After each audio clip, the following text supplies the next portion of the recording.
चलिए,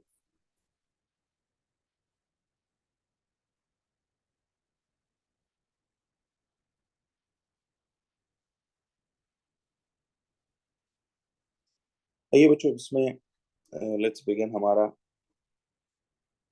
this is O levels का chemistry MCQ, paper 1-2, मई जून 2022। Time इसका 1 आवर। इंस्ट्रक्शन जरा आप लोग देख लीजिएगा। Let's begin. क्वेश्चन नंबर 1 में किसी को मसला है? ना हो तो आप बेशक साइलेंट रहिएगा। मैं आगे पूछता जाऊंगा, जिस जिसमें प्रॉब्लम हो सिर्फ वो डिस्कस कर लेते हैं, ताकि इंडिविजुअली मसले मसाइल हो जाए। ठीक है, तो क्वेश्चन नंबर 1 में किसी को इशू नहीं? ठीक है। क्वेश्चन नंबर 2, चलो। क्वेश्चन नंबर 3,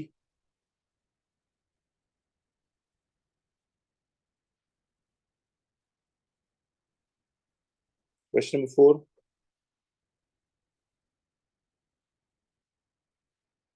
क्वेश्चन 5,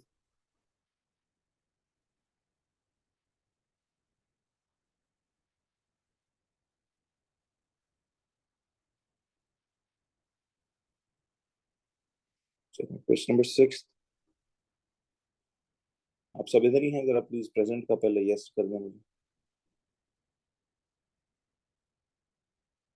मैसेज में, जरा मुझे बता दीजिएगा। चलिए, प्रॉब्लम्स हुए तो जरूर पूछना साथ साथ, मैं जरा स्किप करता जाऊंगा जो जो। क्वेश्चन नंबर 7 में,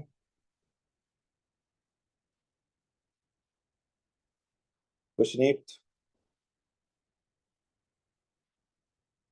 क्वेश्चन नंबर 9। जो आपसे हो गया ठीक है, गुड इनफ। जो नहीं है, सिर्फ प्रॉब्लम्स हैं, वो बताते जाइए। Question number 9। चलो, क्वेश्चन नंबर 10,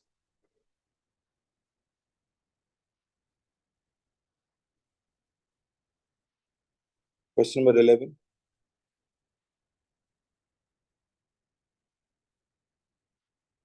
12,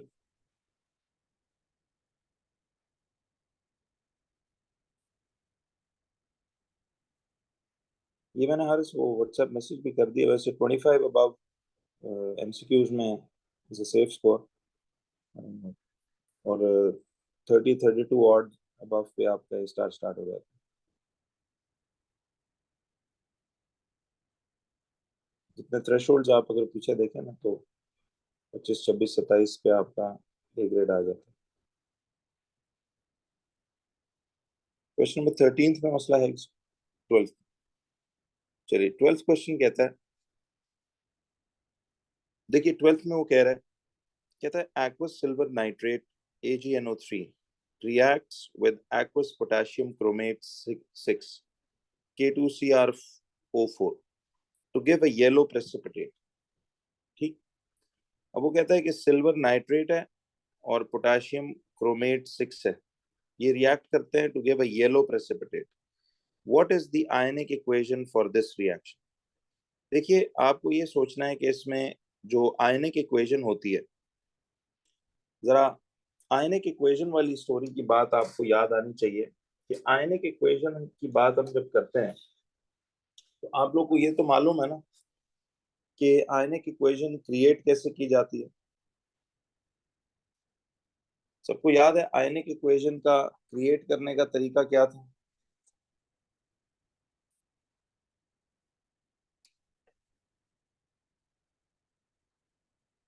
चले, तो अगर आपको आयनिक इक्वेशन क्रिएट करना आती है, तो याद है ना, हमने पढ़ा था कि यार जो एक्वस होते हैं उनका आपने वो लिख लेना है कि, जरा ये देखिए,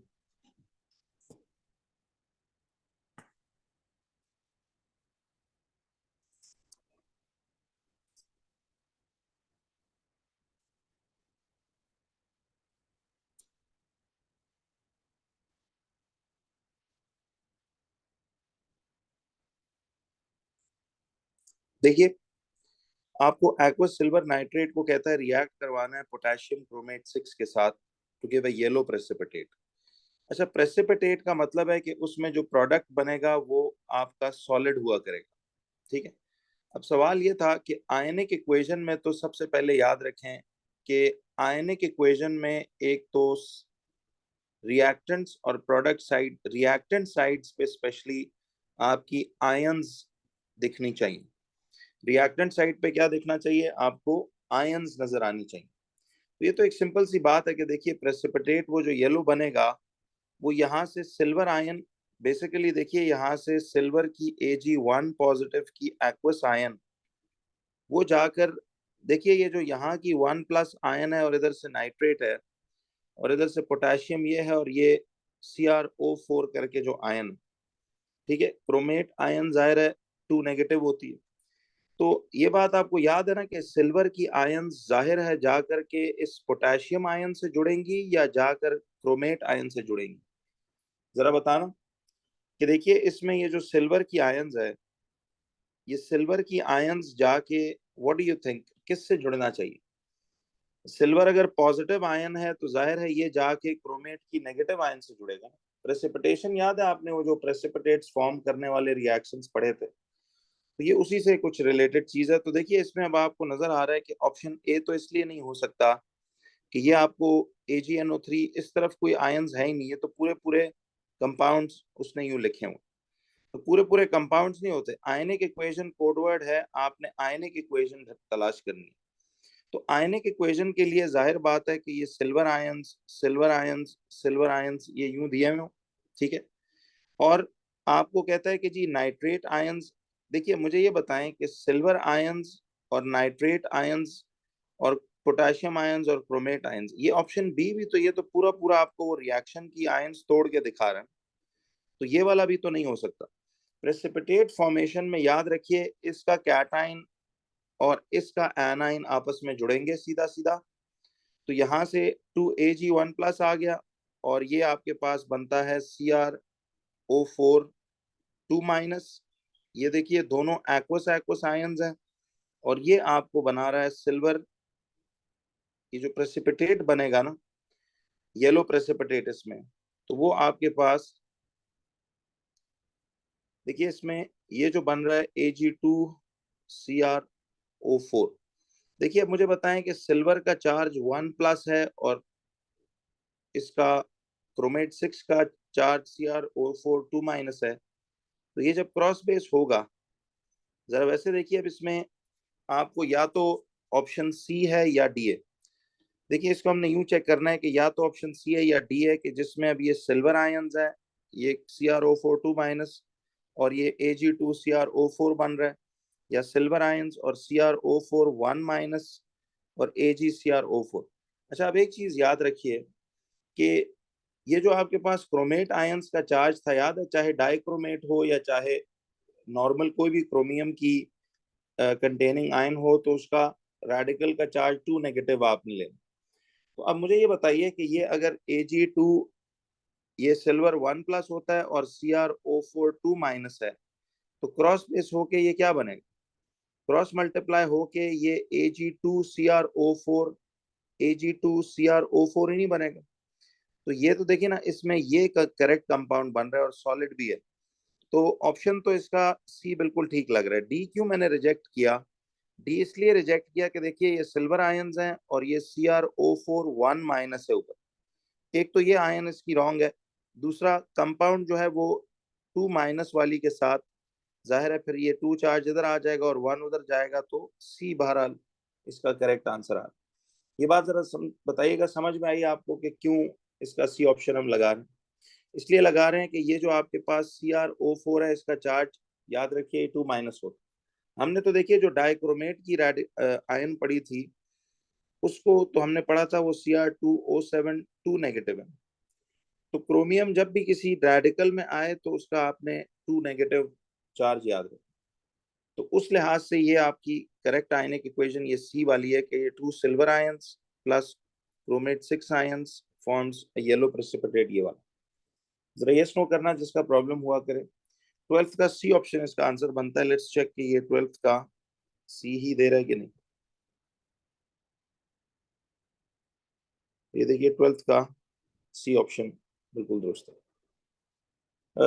नहीं, ये वाली शायद मैं यूट्यूब पे प्रॉब्लम्स कहते हो तो डाल दूंगा, लेकिन वैसे इंडिविजुअली इसलिए रखी थी क्योंकि GCE केमिस्ट्री वाले थोड़े लोग थे, तो मैंने कहा चलो ड्यूरिंग क्लास ही प्रॉब्लम्स देख लीजिए। कर दूंगा अपलोड, कोई इसका मसला तो नहीं। ये क्लास आज मुकम्मल हो जाए तो इंडिविजुअल प्रॉब्लम्स में इतनी असल में देर नहीं लगेगी, हर पेपर में यही 5 6 7 प्रॉब्लम्स होंगी तो वो हम सॉल्व कर लेते हैं। तो ये ईमान समझ में आया आपको क्वेश्चन नंबर 12? तो देखिए इसमें ये बेसिकली CrO4 2 माइनस था, तो सिल्वर का Ag1+ चार्ज होता है और CrO4 का अगर 2 माइनस है तो ये चार्जेस क्रॉस मल्टीप्लाई होके Ag2CrO4 ही बनेंगे।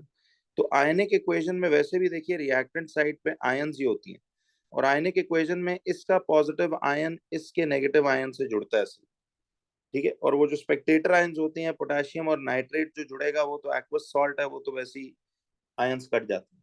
तो सी ऑप्शन बिल्कुल इसका करेक्ट वर्जन लगता है कि ये देखिए ये सिल्वर आयंस और क्रोमेट आयंस जुड़ के Ag2CrO4 बने। चलिए क्वेश्चन नंबर 13 में बताइए, किसी को प्रॉब्लम है? 13 जिस क्वेश्चन में मसला हो बस आप वो मैसेज में टाइप कर दें मुझे होस्ट पे, ये इमरान अहमद होस्ट पे आपने मैसेज करना, ये मुझे क्योंकि लैपटॉप के सामने देख रहे होते हैं मैसेज। तो क्वेश्चन नंबर 13 कोई इशू नहीं, चलिए 14 में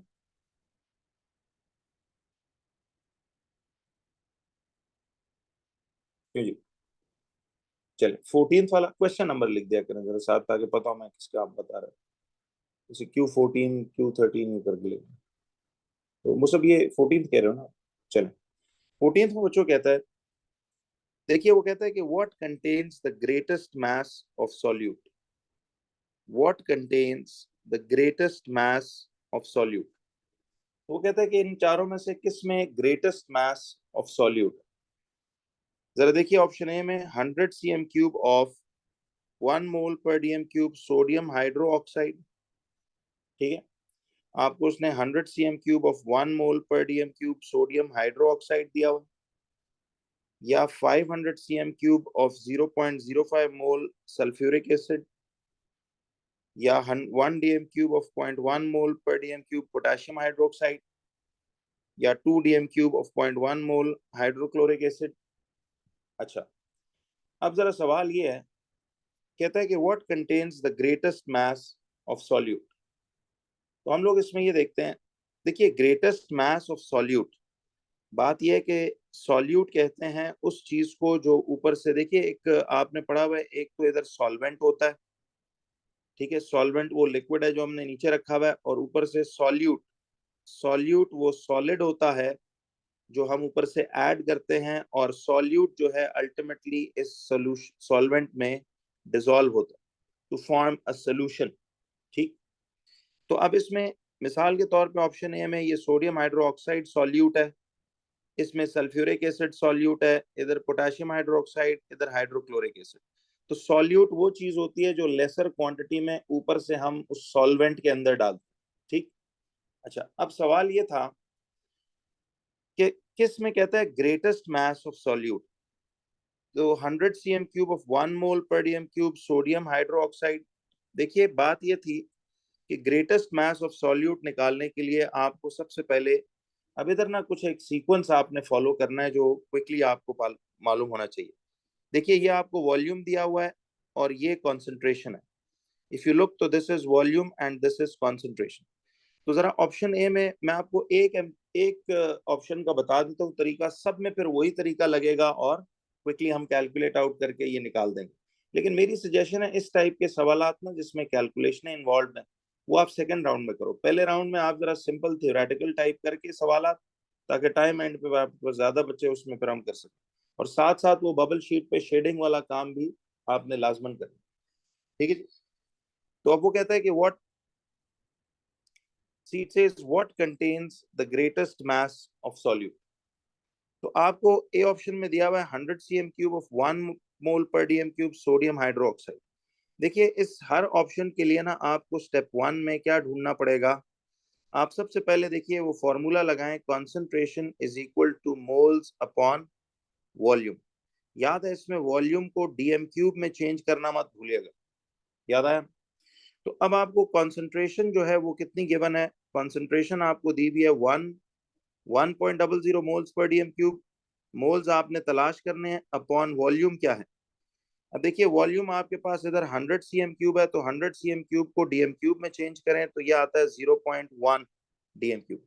तो आप इधर से क्रॉस मल्टीप्लाई करेंगे तो आपके पास मोल्स निकल आए NaOH के।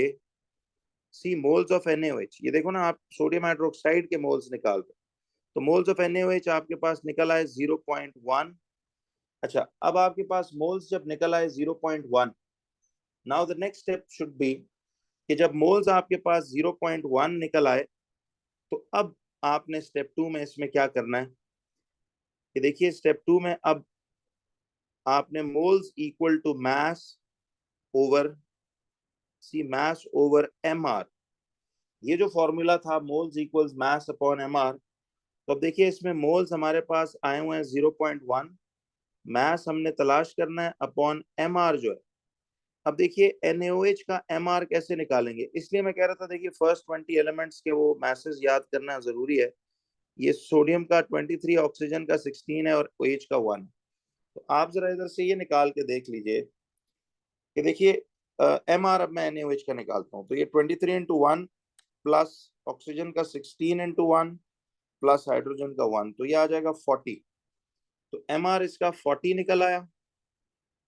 तो अब मास कितना निकल आएगा जरा देखिए, मास निकलेगा आपके पास NaOH का ऑप्शन ए के लिए 0.1 इंटू 40, तो ये काफी थोड़ी लंबी वर्किंग बनेगी, तो ये थोड़ा स्पीड रखनी पड़ेगी इसमें फिर आप।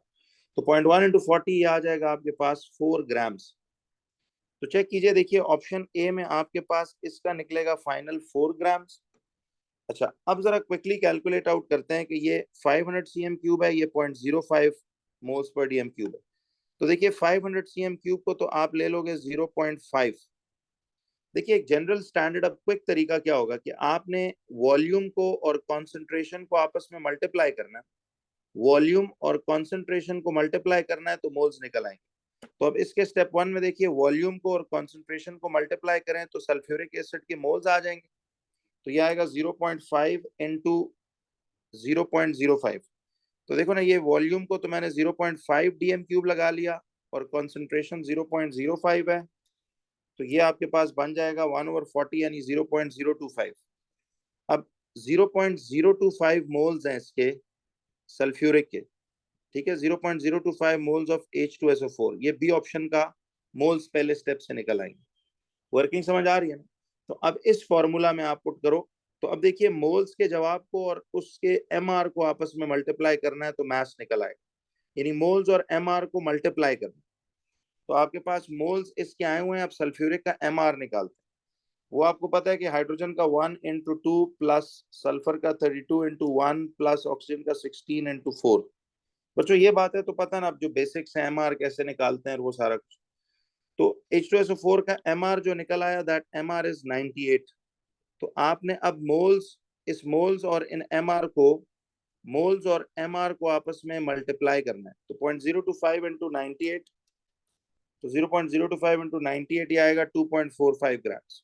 तो इस तरह से आपने 2.45 ग्राम्स, इसका मतलब है ये सल्फ्यूरिक एसिड का बनता है। जरा यस करना, आपको प्रोसीजर समझ में आया? तो इसी तरह से अब मैं क्विकली ये देखता हूँ कि देखो इसका वॉल्यूम 1 डीएम क्यूब है और कॉन्सेंट्रेशन इतनी है, तो ये आएगा 1 इंटू 0.1। तो पहले स्टेप में तो वॉल्यूम इंटू कॉन्सेंट्रेशन करो तो पोटेशियम हाइड्रोक्साइड के मोल्स निकल आएंगे। तो 1 इंटू 0.1 ये आपके पास आ जाएगा 0.1 मोल्स, ठीक है, ऑफ KOH। अब जरा देखिए कि 0.1 मोल्स ऑफ KOH है, तो अब अगले स्टेप में हमेशा मोल्स और mr को मल्टीप्लाई करना होता है ना टू गेट द मास। तो मोल्स 0.1 है और KOH का mr कितना आएगा, 39 into 1 plus 16 into 1 plus 1 into 1, तो ये आ जाएगा आपके पास 56। तो अब हम क्या करने वाले हैं कि 0.1 को, KOH का mr 56 है, तो 0.1 इंटू 56, तो see it involve a little working. अब ये आपके पास सी ऑप्शन में आ गया 5.6 ग्राम्स, ठीक है। तो देखिए ये 5.6 ग्राम्स ऐसे करके यूं निकल आया। अब चेक करते हैं नेक्स्ट वाला, 2 DM cube of 0.01 moles hydrochloric acid. तो आपको पास वॉल्यूम 2 दिया हुआ है, कॉन्सेंट्रेशन इतना दिया हुआ है, तो 2 इंटू 0.01 आ जाएगा आपके पास HCl के 0.02 मोल्स, ठीक है। और HCl का mr कितना आएगा, MR आएगा 36.5, तो 0.02 इंटू 36.5, तो ये मैं वही दो फॉर्मूले बार बार लगा रहा हूं, तो ये 0.73 ग्राम्स बनता। तो मुझे ये बताइए कि कौन से केस में सॉल्यूट का सबसे ज्यादा मास है, ए बी सी डी में से सी में सबसे ज्यादा मास है, तो इसका मतलब है ऑप्शन सी इसका करेक्ट आंसर होगा। तो 14th का सी। तो देखिए ये थोड़ी सी जरा आप इसकी मेंटल मैथ समझिए। इसमें दो फॉर्मूले लगने थे, पहले concentration equal to mole by volume, तो हर दफा कॉन्सेंट्रेशन को इनटू वॉल्यूम मल्टीप्लाई करके आपको मोल्स निकल आते हैं। तो जब मोल्स उस चीज के निकल आते हैं तो फिर आप सेकंड स्टेप में ये फॉर्मूला लगाते हैं, मोल्स इक्वल मास ओवर एमआर। तो एमआर जो है ना, यहाँ से आप डिवाइड करके निकालते हैं और उसको इधर से मल्टीप्लाई करते हैं, तो आपके पास मास निकल आता है।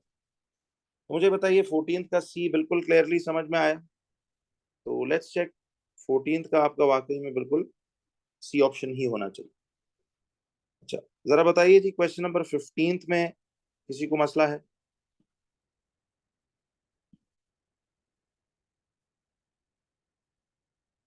चलिए, 15th में कहता है how many tons of aluminium oxide. देखिए टन्स में पूछा है उसने, how many tons of aluminium oxide are required to produce 27 tons of aluminium. देखिए इनफैक्ट मैंने एग्जैक्ट इस तरह का एक क्वेश्चन ना मोल्स में आपको करवाया भी था, सिर्फ उसमें टन्स की बात नहीं हुई, ग्राम्स और केजीज या जो भी, खैर तरीका तो एक ही है।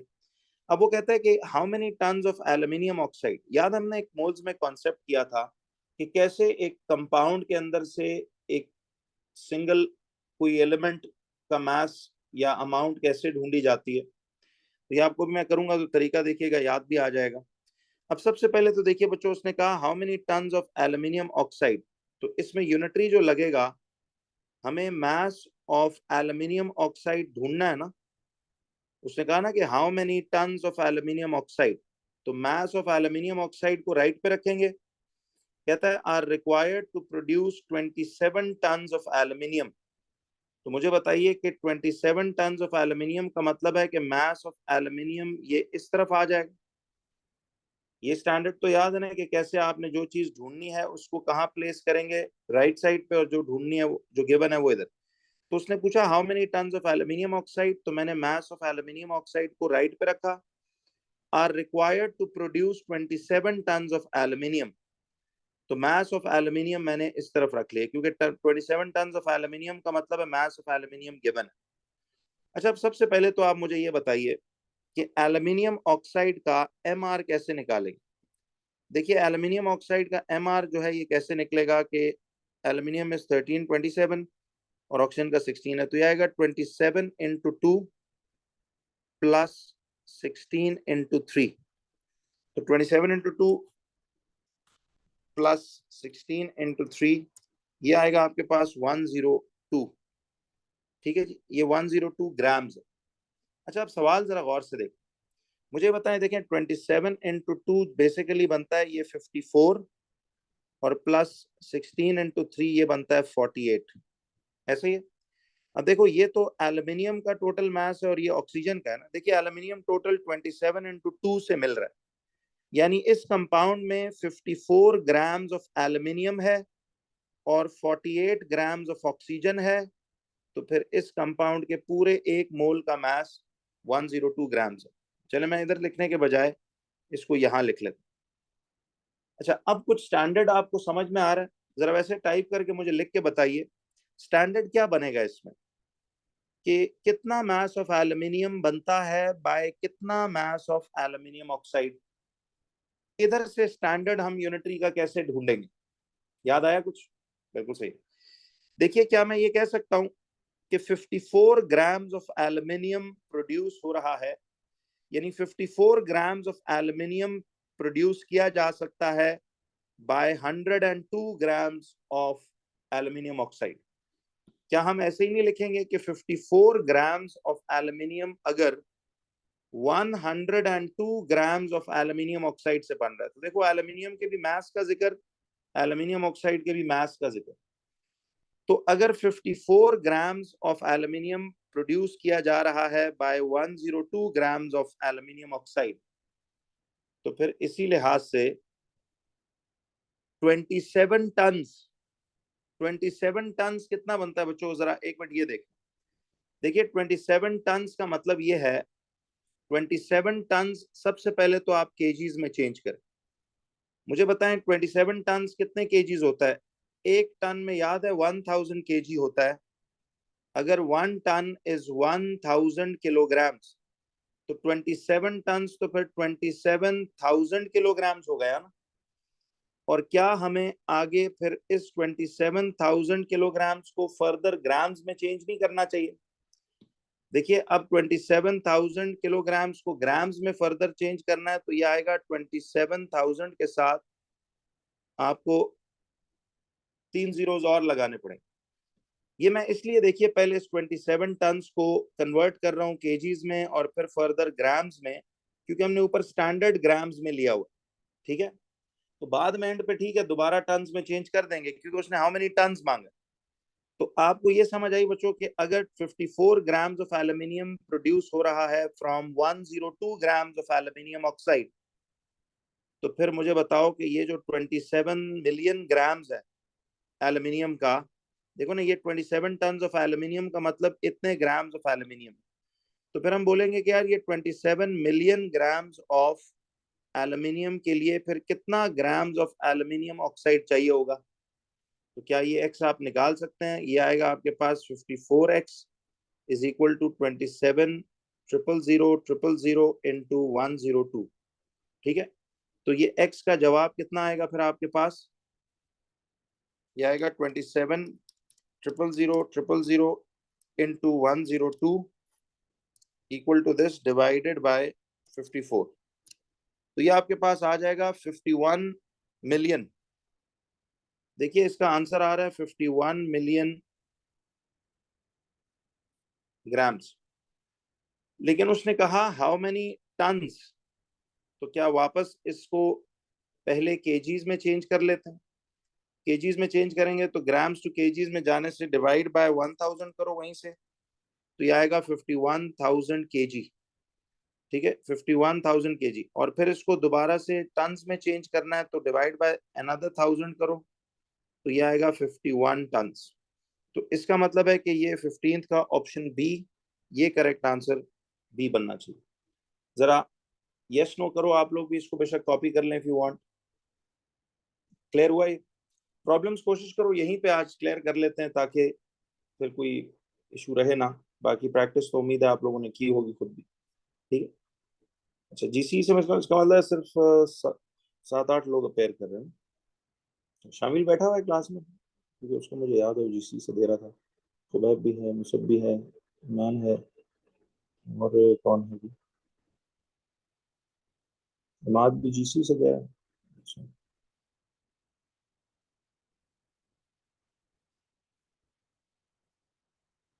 ठीक है, राना याद भी है, शामिल है। ठीक। अच्छा बच्चों, इनके हिसाब में से कोई आईजीसीएसई वाला है तो वो बेशक क्लास लीव कर सकता है। वो जाके यूट्यूब से जो मैंने वीडियोस अपलोड की हुई है सारी 2022 से 2018 तक, उनको जरा एक दफा वो पूरी वीडियो हर पेपर पूरा पूरा सॉल्व किया हुआ। इवन जीसी वालों को भी टाइम मिले बाद में तो एक क्विक राउंड जरा देख लें, आपको भी हेल्प ही हो जाएगी। एमसीक्यूज असल में मोस्टली दोनों तरफ एक ही तरह के आते हैं, तो सवाल हर बार जाहिर है कि नहीं होगा। तो ये क्लैरिटी होगी। ठीक है, अब इसको जिसको प्रॉब्लम हुआ था ये उसको कॉपी भी कर लें। आपको ये समझ तो तरीका आ गया ना कि देखिए इसमें 54 ग्राम्स हमने असल में ये जो एमआर का वर्किंग की है, तो ये कॉन्सेप्ट याद आया मोल्स में हमने किया था कि यार किसी कंपाउंड में किसी सर्टेन एलिमेंट का अमाउंट के साथ कैसे डीलिंग करनी। तो हमने उसमें देखा कि यार देखो 54 ग्राम्स एल्यूमिनियम पैदा हो रहा है from 102 grams of aluminium oxide. तो स्टैंडर्ड ये बनाया कि 54 ग्राम्स ऑफ एल्यूमिनियम पैदा हो रहा है from 102 grams of aluminium oxide. तो 27 टन जो कि 27,000 केजी और फिर 27 मिलियन ग्राम्स है, तो 27 मिलियन ग्राम्स कितने उससे निकलेगा? तो ये आपके पास 51 million grams of aluminium oxide आ जाएगा, जिसको केजीज में चेंज किया 51,000 हो गया, फिर फर्दर टन्स में किया तो 51 टन्स, क्योंकि उसने टन्स में जवाब मांगा। ठीक है, this is how you do it. लेकिन ऐसा ना कर देना कि ये 54 ग्राम्स इक्वल टू 102 कर दो और डायरेक्ट आगे 27 टन इक्वल टू एक्स कर दो। इस तरह अवॉइड करें, प्रॉपरली पहले ग्राम्स टू ग्राम्स कर लिया करें, फिर इसको सॉल्व करें। अच्छा जी, तो यहां तक क्लैरिटी होगी। चलिए क्वेश्चन नंबर 15 भी क्लियर है। अब जरा क्वेश्चन नंबर 16 बताइए, 16 में किसी को इशू है? एनीवन? 16 क्वेश्चन नंबर जरा प्लीज लिख दिया करें, क्योंकि वो कई दफा मैं फिर नजर बाद में पड़ती है तो ये यस किसका जवाब था ये नहीं पता। क्वेश्चन 16 करा दूं? यस के बजाय क्वेश्चन लिख दे, क्वेश्चन 16 अगर प्रॉब्लम है। नहीं है तो आगे चलते।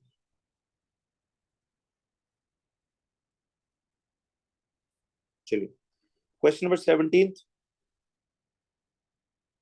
चलिए क्वेश्चन 17 पे आते हैं। देखिए क्वेश्चन 17 में कहता है aluminium can be extracted bye electrolysis of aluminium oxide dissolved in molten cryolite.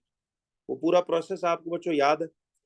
देखिए जो एल्यूमिनियम ऑक्साइड है वो बेसिकली एल्यूमिनियम एक्सट्रैक्ट होता है from the ore called, see aluminium is extracted, मैं रिकॉल भी साथ साथ आपको दे देता हूँ कि देखिए aluminium is extracted from the ore called bauxite. अब बॉक्साइट क्या चीज है? बॉक्साइट हम कहते हैं it is the impure form of, ore कहते ही इम्प्योर फॉर्म है, it is the impure form of aluminium oxide. तो जमीन की क्रस्ट से एल्यूमिनियम ऑक्साइड आप इम्प्योर फॉर्म में एक्सट्रैक्ट करते हो। इसको हम क्या करते हैं याद है? इसको हम वो जो पूरा एक इलेक्ट्रोलाइटिक टैंक था, ये प्रोसेस हमने पढ़ा हुआ भी है। अच्छा, इस इम्प्योर फॉर्म बॉक्साइड के साथ हम डालते हैं एक एडिशनल चीज। याद है बॉक्साइड के साथ आप एक एडिशनली एक चीज डालते हो जिसको कहते हैं एडिशनल सब्सटेंस। उसमें क्या होता है? इसको कहते हैं क्रायोलाइट। क्रायोलाइट का फॉर्मूला याद है आपको क्या था? It was Na3। देखिए क्रायोलाइट का फॉर्मूला था Na3Al F6। क्रायोलाइट का फॉर्मूला था Na3Al F6। अच्छा, आपको याद है कि हम बॉक्साइट के जो इलेक्ट्रोलिसिस ऑफ एल्यूमिनियम की एक्सट्रैक्शन है, इस बॉक्साइट में साथ क्रायोलाइट को क्यों डालते हैं? आपको मैंने बताया था लिखा के भी कि देखिए क्रायोलाइट का जो है 3 बेसिक फंक्शंस है। क्रायोलाइट डालने से एक तो क्या होगा कि cryolite acts as a solvent और ये एल्यूमिनियम ऑक्साइड को अपने अंदर बहुत अच्छी तरह डिसॉल्व करता है। दूसरा बहुत बड़ा फायदा इसका ये था कि खाली आपको याद है अकेला एल्यूमिनियम ऑक्साइड का melting point was 2300 degree Celsius, जबकि क्रायोलाइट जब उसमें हम डाल देते हैं तो फिर इस पूरे मिक्सचर का मेल्टिंग पॉइंट होता है 900 डिग्री सेल्सियस। तो क्रायोलाइट एक सस्ता मटेरियल है। ये डालने से क्या हुआ कि आपको एल्यूमिनियम ऑक्साइड को पिघलाने में जो कॉस्ट आनी थी वो हाफ से भी कम हो गई। याद? और तीसरा फायदा क्रायोलाइट का ये था कि ये बहुत फ्रीली मूविंग आयंस उस इलेक्ट्रोलाइट में बहुत बढ़ जाती हैं। पहले तो खाली इसकी फ्रीली मूविंग आयंस होती है ना एल्यूमिनियम और ऑक्साइड की, लेकिन क्रायोलाइट के आने से फिर उसमें सोडियम की भी बिलियंस ऑफ आयंस और फ्लोराइड की भी बिलियंस ऑफ आयंस आ जाती है। तो हमने पढ़ा था ना कि जितना एक सोल्यूशन में फ्रीली मूविंग आयंस ज्यादा होंगी उतना ही उसमें कंडक्टिंग एबिलिटी उस सोल्यूशन की बहुत अच्छी होगी। ये 3 बातें आपने की थी इफ यू रिमेंबर, तो ये इस तरह से था। लेकिन उसने कहा कि जी aluminium can be extracted by the electrolysis of aluminium oxide dissolved in molten cryolite. अब ये पूरा प्रोसेस हमने पढ़ा हुआ है। वो कहता है which reactions take place during the electrolysis. चलिए ये तो काम आसान हो गया। आपको बच्चों सबसे पहले तो ये पता है ना कि अब इसमें टाइप्स ऑफ आयंस जो हैं वो कौन कौन सी होंगी। देखिए इसमें एल्यूमिनियम ऑक्साइड के जरिए तो आपको एल्यूमिनियम 3+ की लिक्विड आयंस आएंगी और ऑक्साइड की लिक्विड आयंस आएंगी, और फिर इस क्रायोलाइट के जरिए आपको सोडियम की आयंस मिलेंगी और इसमें इधर से फ्लोराइड की आयंस मिलेंगी। तो अब मुझे ये बताइए कि हमने क्या पढ़ा था कि कैथोड जो है जिसको कहते हैं cathode is the negative electrode. याद है? कैथोड उस इलेक्ट्रोड को कहते हैं, उस इलेक्ट्रोड को कहते हैं विच अट्रैक्ट्स कैटाइंस। खुद सोचें कि जो इलेक्ट्रोड कैटाइंस अट्रैक्ट करेगा वो नेगेटिवली चार्ज नहीं होगा, और अब कैटाइन देखिए कैथोड की तरफ ये दोनों आयंस, सोडियम आयंस और एल्यूमिनियम आयंस, भागते हुए जाएंगी, लेकिन डिपॉजिट अल्टीमेटली क्या था, कैथोड पे तो हमेशा हमने पढ़ा था ना कि लेस रिएक्टिव कैटाइन जाके जमा होता है। तो अब देखिए रिएक्टिविटी सीरीज में क्या है, किंग नेपच्यून, देखिए king Neptune likely can make all. तो अब गौर से देखो, एल्यूमिनियम लेस रिएक्टिव है, सोडियम मोर रिएक्टिव। तो इसका मतलब है फाइनली कैथोड पे तो एल्यूमिनियम जाके डिपॉजिट होगा। तो इधर से आपको याद आ रहा होगा कि इसमें कैथोड पे एल्यूमिनियम की लिक्विड आयंस। अब देखिए आपको पता है ना कि 3+ का मतलब है कि वो 3 इलेक्ट्रॉन्स एल्यूमिनियम आयंस लूज करके बैठे हों। हमने इलेक्ट्रोलिसिस में आयन को वापस न्यूट्रल बनाना होता है, तो अगर वही लॉस्ट इलेक्ट्रॉन ये गेन कर ले तो इट विल फॉर्म एल्यूमिनियम की लिक्विड आयंस। ठीक है, एल्यूमिनियम की लिक्विड आयंस बना लेंगे। और इसी तरह से एनोड क्या होगा, एनोड हमारा पॉजिटिव इलेक्ट्रोड है। अब जरा मुझे ये बताइए कि एनोड में कौन सी आयन होगी। देखिए यहाँ पे ऑक्साइड आयन है और ये फ्लोराइड आयन। जरा गौर से देखिए कि ये ऑक्साइड है और ये फ्लोराइड है, तो इसका क्या मतलब होगा कि देखिए दोनों में से अगर हम गौर करें तो लेस रिएक्टिव वाला कौन सा होता है। देखिए फ्लोराइड आयन जो है ये ग्रुप 7 का मेंबर है, ठीक है, और ऑक्सीजन जो है ये ग्रुप 6 का मेंबर है। हमने पढ़ा था ना group 7 are the most reactive non metallic group, और ग्रुप 6 उससे लेस रिएक्टिव होगा। तो जाहिर है ऑक्सीजन जो है वो लेस रिएक्टिव है, तो ये डिपॉजिट होगा एनोड। तो ऑक्साइड आयंस जाएंगी। तो अब आपको पता है कि देखिए इसमें इस 2- का मतलब है कि इसने 2 गेन किए हुए हैं, वही इससे लूज करवाने। तो ये बन जाएगा ऑक्सीजन का सिंगल मोनो एटॉमिक एटम। लेकिन चूंकि ऑक्सीजन डायटॉमिक है, तो याद है इसको इधर 2 लगा देंगे और ये इंटू 2 होके इलेक्ट्रॉन्स अब इसमें 4 हो जाएंगे, और इधर से ऑक्सीजन O2 गैस आ जाए। और इस माइनस को याद है फिर उठा के उस तरफ ले जाते हैं। तो नेक्स्ट लाइन में इसको मैं चलो यूं लगा लेता हूं कि ये उधर जाके बन जाएगा 4 इलेक्ट्रॉन्स प्लस O2 गैस। अच्छा अब मुझे बताइए कि ये 2O2 नेगेटिव, तो यार ये 2 इक्वेशनें बनती हैं बच्चों। अब चेक कर लो कि ये कौन से वाला रिएक्शन किस जगह पे बनेगा। लेकिन ध्यान से ये चेक कर लेना, वो कहता है रिएक्शन एट द एनोड। तो एनोड पे तो रिएक्शन ये वाला होगा, 2O2 negative arrow 4 electrons plus O2। तो देखिए 2O2 नेगेटिव, अब ये इसने,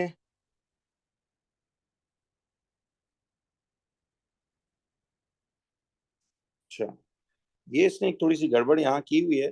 जरा एक मिनट देखते हैं हम जो, हाँ सॉरी नहीं गड़बड़ तो नहीं है, उसने उसको अनसिंपलेस्ट फॉर्म में रखा हुआ है ना। हाँ सही है, वो मैं माइनस साइन नहीं देख पा रहा हूँ। अच्छा ये क्लियर हुआ। देखिए उसने इसको शिफ्टेड हालत में नहीं दिखाया, ठीक है, तो हम उसको इस तरह दिखा देते हैं ताकि उसके ऑप्शन से हम मैच कर दें। समझ रहे हो ना, कि देखिए उसने इधर ले जाने के बजाय उसको इधर ही रहने दिया। तो बस ये तो सीधा सीधा सवाल है कि आप देखिए कि एनोड की equation 2O2 negative -4 electron equal to O2, तो वो इसी ऑप्शन में नहीं हो रही। और कैथोड पे देखिए जरा आप, कैथोड पे एल्यूमिनियम आयंस +3 इलेक्ट्रॉन्स करके एल्यूमिनियम बनाएंगी, तो एल्यूमिनियम आयंस +3 गिव्स एल्यूमिनियम। तो ये कौन सा ऑप्शन बना फिर, ये ऑप्शन डी होगा। नहीं नहीं ए ऑप्शन क्यों, देखिए ए ऑप्शन नहीं हो सकता, उसकी वजह यह है कि ये हमने क्या पढ़ा था कि एक तो देखो, एक तो कैथोड के ऊपर जो है वो एल्यूमिनियम ने डिपॉजिट होना। ये भी ध्यान करो ना कि देखो कैथोड पे एक तो एल्यूमिनियम होना है, तो कैथोड पे ये वाला रिएक्शन तो नहीं होगा, ये तो एनोड का है। दूसरा ये जो है ना ये, जी बिल्कुल हेडिंग जरूर प्लीज पढ़नी है, बिल्कुल सही कह रहे हो। तो हेडिंग लाजमन पढ़िएगा, बिकॉज कैथोड के ऊपर ना ये रिएक्शन नहीं होगा।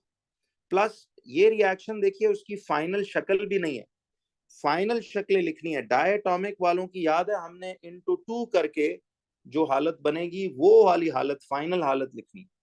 हाँ अगर सपोज किसी ऑप्शन में वो 2 × 2 वाली हालत गिवन ही नहीं है, तो फिर तो जो क्लोजेस्ट आंसर होगा वही लेंगे। लेकिन करेक्ट बात आपके सामने डी ऑप्शन आ रहा है, ठीक है जी। तो देखिए सारी कट कॉपी, मैंने आपको कहा ना कि ये जो भी ईयरलीज आप उठा के देखें, आप आई होप अग्री करोगे इस बात से कि उसका हर एक चीज का हेडिंग हमने डायरेक्ट डायरेक्ट पढ़ा हुआ। वो इसलिए कि ये सारे नोट्स बनाए ही मैंने इस तरह थे कि yearly past papers, MCQ, theory, ATP सामने रख के उसको रिवर्स करते हैं। और देखिए थ्योरी पढ़ा हो ना तो एमसीक्यूज बहुत इजी लगते हैं। तो वो training through out the session में आपको असल में इस चीज की दे रहा था कि थ्योरी की आपकी तैयारी ठीक होगी तो बस थ्योरी सवालों में सिर्फ ऑप्शन ऐड होना होता, बाकी तो काम वही है। क्वेश्चन 17 जरा यस कीजिएगा जिसका प्रॉब्लम था, और बाकी लोग भी समझ आ गया सब।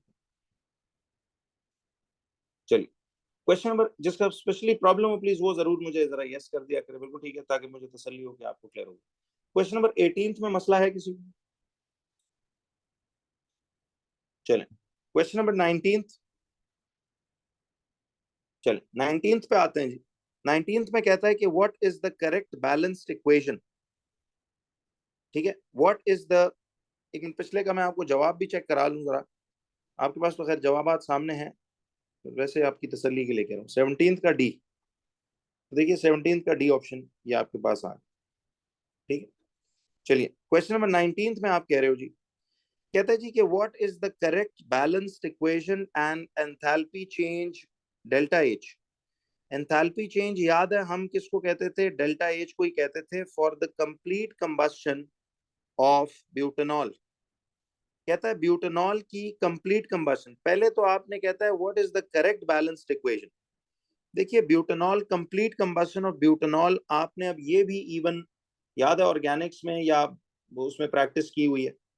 तो अब मुझे ये बताएं, चलें मैं एक काम करता हूं, अपनी बैलेंस्ड इक्वेशन बनाता हूं ब्यूटेनॉल की। पहले हम अपनी बैलेंस्ड इक्वेशन बनाते हैं C4H9OH। देखिए ब्यूटेनॉल C4H9OH है। अब इसकी अपनी बैलेंस्ड इक्वेशन मैं बनाता हूं प्लस ऑक्सीजन। तो जरा ये देखिएगा, तो जब इसमें मैं बैलेंस्ड इक्वेशन बनाऊंगा तो ये बनेगा कार्बन डाइऑक्साइड प्लस H2O। देखिए ये आपके पास लिक्विड है, ये आपके पास गैस है, ये आपके पास गैस, और ये आपके पास लिक्विड। ठीक है, अच्छा अब सवाल ये था कि जब इसकी आप बैलेंस्ड इक्वेशन बनाएंगे तो सी दिस इज 4 कार्बन, यहाँ पे ये एक कार्बन, तो इधर से मैं इधर 4 लगा लेता हूँ। याद है फिर इधर 9 + 1 10 हाइड्रोजन हैं, तो यहाँ 2 हाइड्रोजन हैं, तो यहाँ मैं 5 2 जार 10 लगा लेता हूँ। तो देखिए ना 4 कार्बन आ गए, और ये 4 1 जार 4 कार्बन हो गए। ये 9 + 1 10 हाइड्रोजन हैं, 5 2 जार 10 हाइड्रोजन। ठीक, तो एमसीक्यू पेपर में ना रुकना मत, किसी सवाल पे चलते जाना, जो फर्स्ट राउंड में स्मूथली हो जाए गुड इनफ, सेकंड राउंड में फिर बाकियों को आप अटेम्प्ट कर सकते हैं।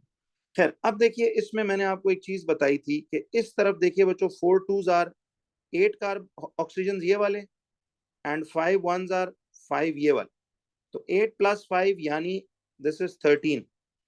अच्छा अब अगर इस तरफ 13 ऑक्सीजन है तो फिर इस जानिब भी कितने ऑक्सीजन होने चाहिए? 13 ही होने चाहिए।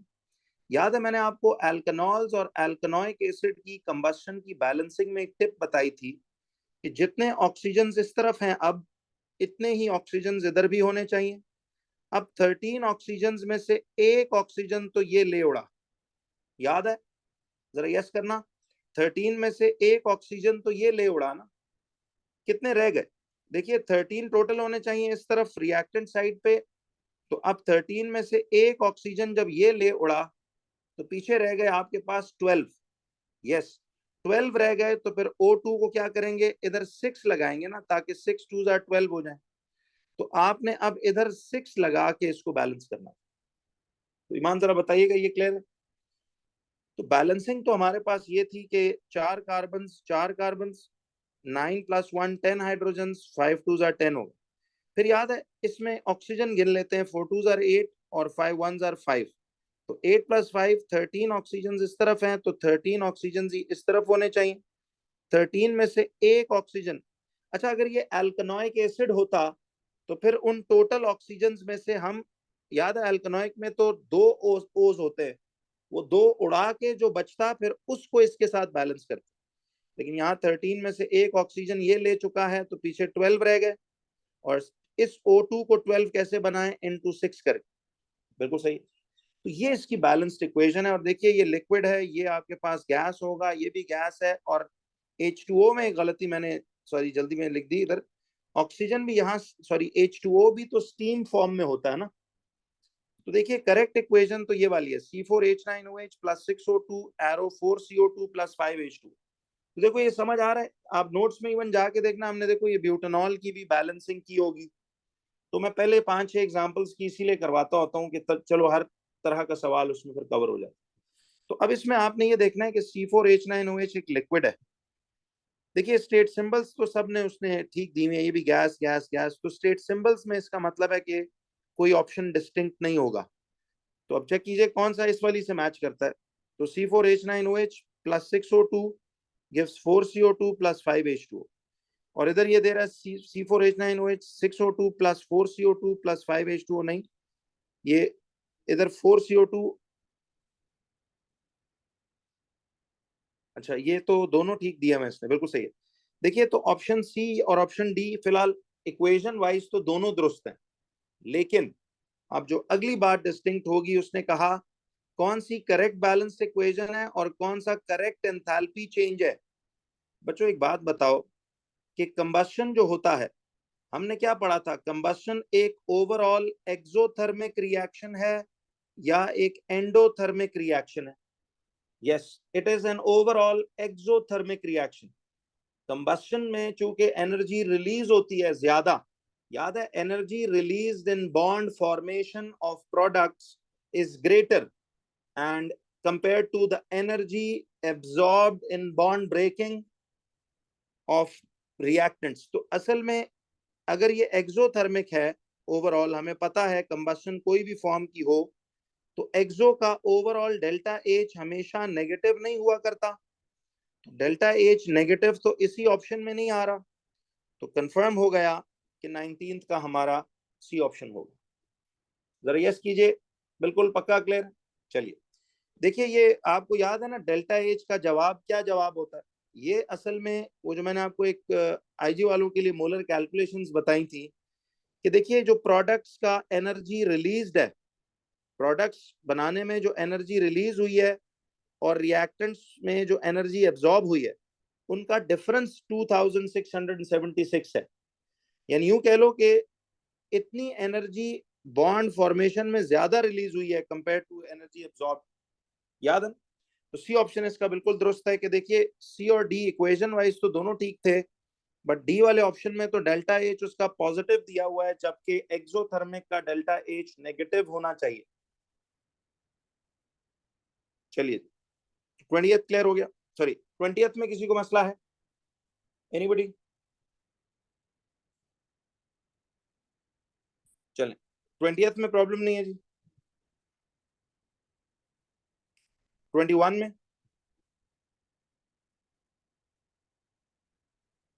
21 में बताइए।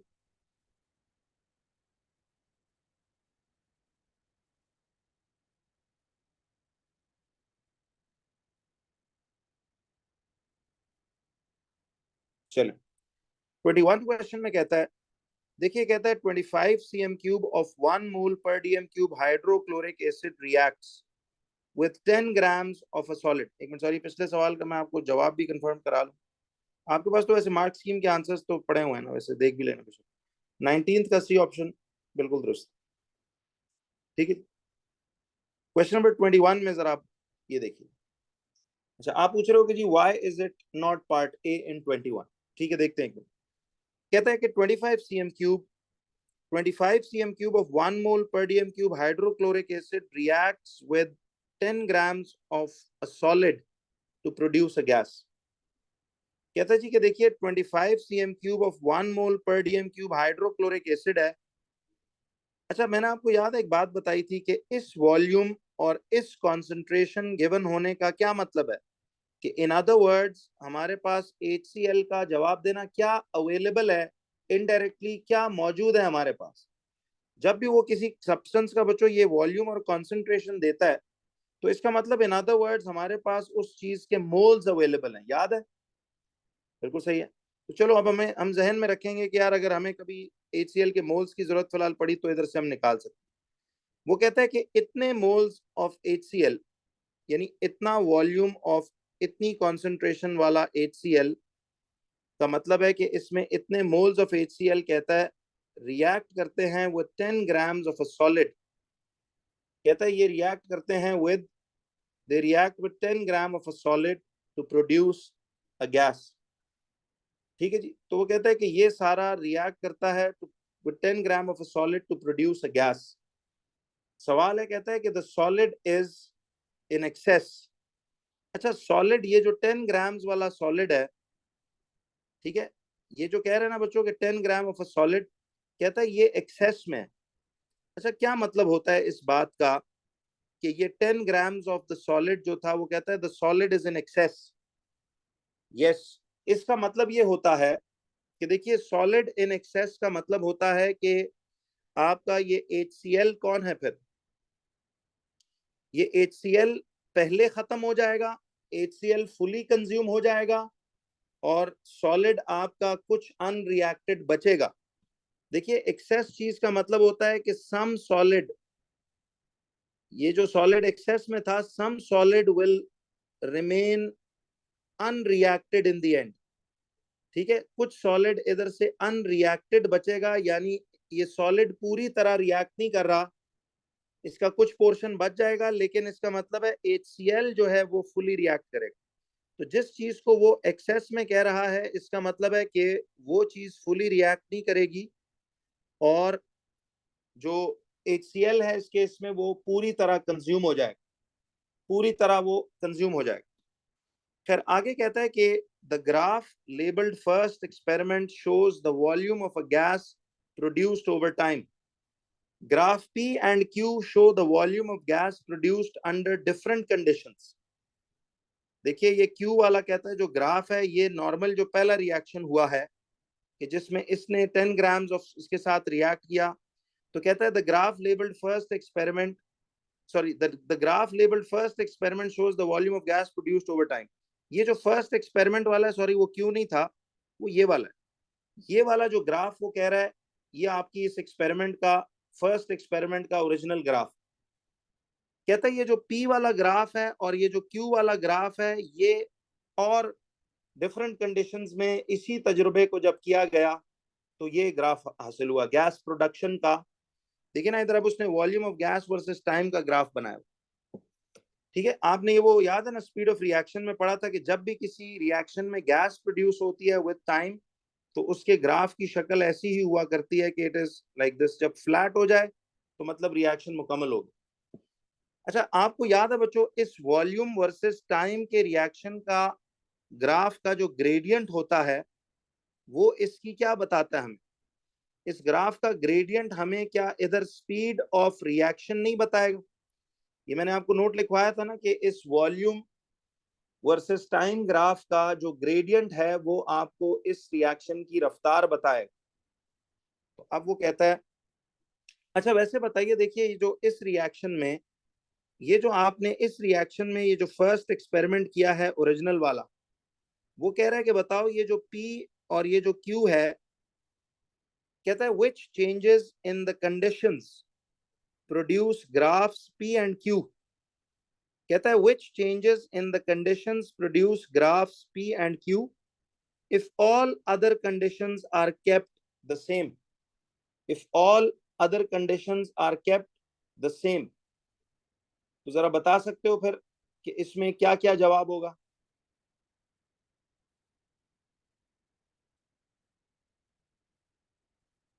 जरा देखो, कहता है कौन सी चेंजेस ये ग्राफ P और Q प्रोड्यूस कर रही। तो जरा एक मिनट देखते हैं इसमें। देखिए, मुझे ये बताएं कि आपको ए ऑप्शन में कहता है कि P uses a catalyst and Q has a lower temperature. देखो, कहता है P वाला ग्राफ तब बनेगा जब आप इसी रिएक्शन में एक कैटलिस्ट डाल दें। देखिए, बात तो सही है, कैटलिस्ट डालने से सिर्फ क्या चीज बढ़ती है? कैटलिस्ट डालने से सिर्फ स्पीड बढ़ेगी ना। तो मुझे बताओ कि स्पीड बढ़ेगी तो फिर ग्रेडियंट भी तो बढ़ेगा। तो बात तो ठीक कर रहा है कि P वाले ग्राफ हासिल होगा जब आप एक कैटलिस्ट यूज करेंगे। तो देखिए, ये वाला तो इधर तक तो बात उसने ठीक की हुई है, लेकिन आगे देखिए कि कहता है Q has a lower temperature. देखिए, टेम्परेचर लोअर करने से सिर्फ, याद है, उसका रिएक्शन की स्पीड स्लो होगी। रिएक्शन की स्पीड स्लो होगी, उसका अमाउंट ऑफ प्रोडक्ट, यानी जितना गैस बननी चाहिए थी वो तो कम नहीं होगी ना। बात समझ रहे हो बच्चों कि क्यू में तो देखिए ना, आप देख रहे हो ये जो फर्स्ट एक्सपेरिमेंट है उसमें आपके पास इतना वॉल्यूम जो है वो प्रोड्यूस हो रहा है गैस का, और ये क्यू वाले एक्सपेरिमेंट में आपके पास गैस का वॉल्यूम प्रोड्यूस्ड आधा हो रहा है। तो यार ये वॉल्यूम आधा होने का मतलब है इधर कोई और चेंज आया है। टेम्परेचर लोअर करने से सिर्फ उसकी स्पीड कम होगी। देखो स्पीड कम हो के ना वो फिर ग्राफ ऐसा बनेगा, यानी प्रोडक्ट की अमाउंट तो सेम बननी चाहिए ना। यानी अगर आप टेम्परेचर लोअर करें तो सिर्फ ग्राफ का ग्रेडियंट देखिए, आपका स्टीपनेस उसकी कम हुई है, और जाके एंड पे प्रोडक्ट की अमाउंट तो उतनी ही बनेगी जितना गैस फर्स्ट एक्सपेरिमेंट में बन रहा था। ये समझ आई? तो ये जो इसने बात की है, ए ऑप्शन इसलिए नहीं हो सकता कि लोअर टेम्परेचर करने से प्रोडक्ट की अमाउंट पे फर्क नहीं पड़ता, सिर्फ उसका स्पीड स्लो हो जाती है। तो अगर आप टेम्परेचर लो करोगे भी ना, तो फिर तो ग्राफ इसका यूं बनना चाहिए कि देखिए वो थोड़ी, उसका ग्राफ का जो स्लोप है वो देखिए, इसकी स्लोप कम होगी यानी स्पीड कम होगी। जरा यस करो, ये बात समझ आई ईमान कि क्यों ऑप्शन ए नहीं होगा आंसर। चलिए, तो ए इस वजह से ये गलत ऑप्शन। लेकिन देखते हैं, लेट्स सी बी में क्या कहता है। कहता है P uses 25 cm cube of more concentrated acid. P uses 25 cm cube of more concentrated acid and Q uses a smaller pieces of solid। अच्छा मुझे ये बताइए, अगेन देखो कि चलो मान लिया कि P uses more concentrated acid। देखिए कॉन्सेंट्रेशन बढ़ाने से, आपको पता है कॉन्सेंट्रेशन बढ़ाने से भी स्पीड जो है रिएक्शन की बढ़ेगी, तो ग्रेडियंट बढ़ेगा। तो बात ठीक है, चलो कि P में आपका जो है वो एक कॉन्सेंट्रेटेड एसिड यूज हो रहा है। मुझे बताइए कि कॉन्सेंट्रेटेड एसिड चलो मान भी लेते हैं कि यूज हो रहा है, तो आगे तो जो वो कह रहे हैं कि Q uses smaller pieces of solid. मुझे ये बताइए, smaller pieces of solid use करने से, smaller pieces of solid use करने से तो सरफेस एरिया बढ़ेगा और स्पीड ऑफ रिएक्शन तो बढ़ना चाहिए। स्पीड ऑफ रिएक्शन तो समझ रहे हो ना? ये देखो ना, जब आप स्मॉलर पीसेस यूज करोगे पी के, तो इसका मतलब है स्पीड तो बढ़ेगी। तो फिर क्यू जैसा ग्राफ तो नहीं हासिल होना चाहिए, फिर तो आपका इसी तरह पी जैसा मोर स्टीपर ग्रेडियंट वाला हासिल होना चाहिए। तो इसलिए बी वाली बात is going to be wrong. Clear है? फिर सी में कहता है कि पी यूजेस, अब देखिए इसमें कहता है P uses a higher temperature and Q uses 25 cm cube of more dilute acid. अब ये बात जरा समझने वाली है। जी जी, उसमें बयान हो मोल्स भी बिल्कुल सही है। ये जो बी ऑप्शन था ना, इसमें ठीक बात है, ये बड़ी अच्छी बात है, आपके इधर तक दिमाग जा रहा है कि P uses 25 cm cube of more concentrated acid. देखिए मुझे एक बात बताएं, इधर था 25 cm क्यूब ऑफ 1 मोल पर डीएम क्यूब हाइड्रोक्लोरिक एसिड, और यहाँ पे वॉल्यूम उतना ही है लेकिन कॉन्सेंट्रेशन कहता है कि हमने इस एसिड की बढ़ा दी है। देखिए कॉन्सेंट्रेशन जब आप इसकी बढ़ाओगे, लेकिन देखें इसने हमें कोई वैल्यू स्पेसिफाई नहीं की। बात ठीक है कि जब आप मोर कॉन्सेंट्रेटेड एसिड डालोगे और वॉल्यूम वही है, तो फिर इसका मतलब है कि मोल्स ऑफ एसिड भी ज्यादा अवेलेबल हैं अब आपके, तो फिर प्रोडक्ट भी ज्यादा बन सकता है। लेकिन चलो इसने उधर ग्राफ इस तरह का कुछ हमें दिखाया नहीं, लेकिन असूलन फिर उसमें बात ठीक है कि पी का ग्राफ आपका थोड़ा सा और भी प्रोडक्ट की अमाउंट, ना सिर्फ स्टीपर बल्कि आपका वॉल्यूम ऑफ गैस भी थोड़ा सा ज्यादा कंपैरेटिवली बनना चाहिए। बिल्कुल सही है, बट ये बात पहली वाली भी ये बिल्कुल सही कह रहे हो, ये भी इसमें टेक्निकली गलत है। ठीक है, लेकिन सी में क्या कहता है? देखिए इधर मुझे एक बात बताओ, ये पी वाले एक्सपेरिमेंट में अमाउंट ऑफ प्रोडक्ट अल्टीमेटली उतना ही बन रहा है जितना फर्स्ट एक्सपेरिमेंट में बन रहा था। इसका मतलब है हमने कोई रिएक्टेंट्स की अमाउंट्स में तब्दीली नहीं की। लेकिन अब पी वाले में कहता है, देखो P uses a higher temperature. तो पी कहता है पी एक्सपेरिमेंट में फर्स्ट एक्सपेरिमेंट की निस्बत एक हायर टेम्परेचर इस्तेमाल हुआ है। तो बात तो सही है कि हायर टेम्परेचर होगा तो स्पीड ऑफ रिएक्शन तेज होगा और ग्रेडियंट ग्राफ का ज्यादा होगा। तो ये बात तो दुरुस्त लग रही है हमें कि P uses a higher temperature। बिल्कुल सही है, तभी P has a steeper slope, but only the slope is steeper। amount of product first experiment जितना ही गैस प्रोड्यूस हो रही है। बट अगली बात कहता है Q uses 25 cm cube of more dilute acid। ये हुई ना बात कि 25 cm cube of more dilute acid, देखिए उसने एसिड का वॉल्यूम वही रखा जितना उस फर्स्ट एक्सपेरिमेंट में था, बट मोर डाइल्यूट का क्या मतलब होगा कि इस वाली कॉन्सेंट्रेशन से उसकी कॉन्सेंट्रेशन लेसर होगी। तो मुझे ये बताओ, देखिए आपने ये फॉर्मूला पढ़ा हुआ ना, concentration is proportional to moles and inversely proportional to volume. अब मुझे ये बताइए कि वॉल्यूम तो इसका कांस्टेंट ही रखा हुआ है उसने, इधर भी 25 इधर भी 25, तो वॉल्यूम का तो फैक्टर निकाल दो।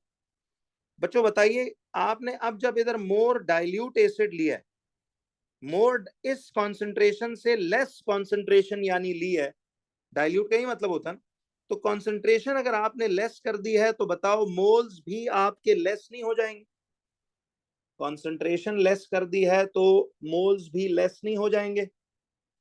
और मोल्स लेस होंगे तो बताओ रिएक्टेंट्स के मोल्स कम होंगे, तो रिएक्शन के बाद प्रोडक्ट की यानी गैस का अमाउंट भी तो कम बनेगा कि नहीं? तो यार बात तो मुझे सी बिल्कुल ठीक लग रही है कि इसीलिए देखिए आपका ये जो क्यू वाला, जो फर्स्ट एक्सपेरिमेंट में वॉल्यूम ऑफ गैस प्रोड्यूस हो रहा था, क्यू वाले एक्सपेरिमेंट में देखो कम वॉल्यूम ऑफ गैस इसीलिए बन, क्योंकि इसमें एसिड डाइल्यूट है यानी उसकी कॉन्सेंट्रेशन लेस है, तो फिर मोल्स भी एसिड के लेस अवेलेबल है। लेस मोल्स का मतलब है कि फिर वो less volume of gas produce करेगा, इसीलिए देखो क्यू वाला गैस लेस वॉल्यूम आ रहा है और फर्स्ट एक्सपेरिमेंट में ज्यादा आ रहा है। तो ये सी ऑप्शन बिल्कुल पक्का क्लियर करेक्ट समझ में आया? देखो लॉजिकली अब हम एफर्ट लगा ही रहे हैं तो फिर इसको समझ कर चलेंगे, क्या ख्याल? तो सी बिल्कुल ठीक है वैसे, लेकिन देखिए डी को भी मैंने आदत बताई थी, ये नहीं कि मुझे सही जवाब मिल जाए तो मैं अगले को देखूं ही ना, बट डी को भी देखते हैं, क्या पता इससे भी बेहतर बात हो। कहता है कि P uses smaller pieces of solid. बात तो ठीक है कि P uses smaller pieces of solid, तो स्मॉलर पीसेस ऑफ सॉलिड का मतलब है सरफेस एरिया ज्यादा होगा, तो सरफेस एरिया अगर ज्यादा होगा तो फिर तो सिर्फ स्टीप स्लोप होगी, ग्रेडियंट ज्यादा होगा, एंड पे अमाउंट ऑफ प्रोडक्ट तो फर्स्ट एक्सपेरिमेंट जितना ही होगा। तो ये बात तो ठीक कर रहा है वो, P uses smaller pieces of solid के ग्रेटर सरफेस एरिया होगा। लेकिन कहता है Q uses larger pieces of solid. अब लार्जर पीसेस ऑफ सॉलिड से तो सिर्फ उसकी, अगेन देखो लार्जर पीसेस ऑफ सॉलिड से तो सिर्फ स्पीड पे फर्क पड़ेगा, amount of volume of gas produce पे तो फर्क नहीं पड़ना क्योंकि मोल्स चेंज नहीं हो रहे। तो फिर उस केस में अगर ग्राफ होता, देखिए अगर Q uses smaller pieces of solid होता, सॉरी लार्जर पीसेस होता, तो इसका मतलब है लेस सरफेस एरिया एक्सपोज्ड है तो रिएक्शन की स्पीड सिर्फ स्लो होती। ग्राफ तो तब भी क्यू वाले एक्सपेरिमेंट में अगर ये बात हम सच मान लें तो फिर तो ये ग्राफ बनना चाहिए था कि एंड पे अमाउंट ऑफ प्रोडक्ट सेम ही बने। तो इसलिए डी ऑप्शन में वो ये वाली बात बिल्कुल गलत कर रहे हैं। तो सी में ये दोनों बातें बिल्कुल दुरुस्त हैं, तो 21 का चेक कर लेते हैं, 21 का देख लेते हैं जी, बिल्कुल सही है 21 का सी।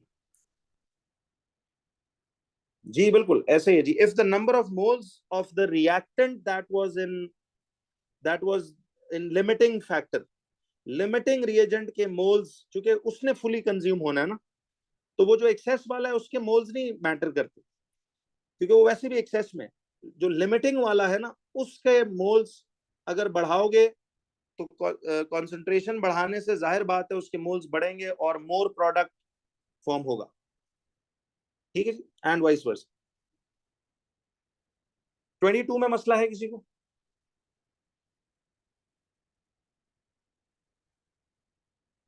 बताइए 22 में कर लेते हो ना 22 टाइप, बेधड़क बोलिए, कोई मसला नहीं, I am here to help you out. तो ये जो जीसी स्टूडेंट्स हैं इनकी प्रॉब्लम्स के लिए मैं बैठा हूँ। 23 में बताइए किसी को है इशू?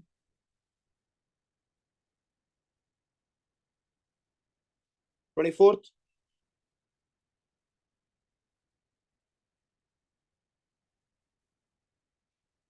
25th,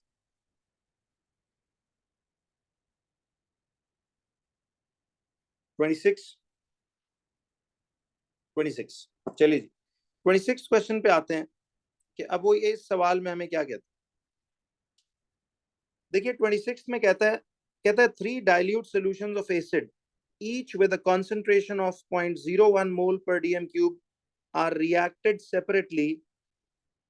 चलिए देखते हैं जी, 26 क्वेश्चन में देखिए वो कहता है कि 3 dilute solutions of acid each with a concentration of इतना are reacted separately with excess calcium carbonate।